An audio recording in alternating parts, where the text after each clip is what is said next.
เช้ามื้อนี้ก็เอามาเฮ็ดบุญน้ำกันเนาะเห็นบ่มื้อนี้เฮาได้เตาปล่อยเด้อหาอยู่หากินได้อบอกลาบอกคำไปแล้วเอาปล่อยเตาน้ำกันกันหน่อยเดี๋ยวเตาใหญ่ให้เพิ่นหาอยู่หากินไปหาอยู่หากินปล่อยแล้วเนาะวันนี้เอาจะได้เบิ่งนี่เขาเดี๋ยวปล่อยหยังมื้อนี้เบิ่งเด้อนี่เขาดีปล่อยนี่ปล่อยป่าอันนี้ปลาคอน้ำกันเขาเอาป่ามาปล่อยเกลือนเขาเนาะเบิ่งแล้วก็อนุโมทนาบุญน้ำกันเนาะ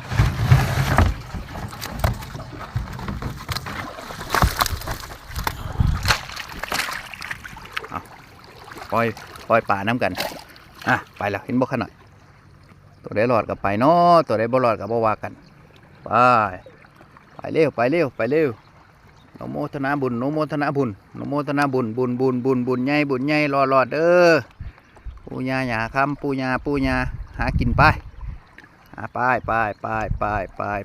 ไปครับรอดอยู่ดีมีสุขสุโตไปครับปล่อยขน่อยปล่อยเบอร์ลันมีตัวที่ใครถิ่นตลอดก็มีตัวว่าเป็นตาก็มีเอาเป็นบุญ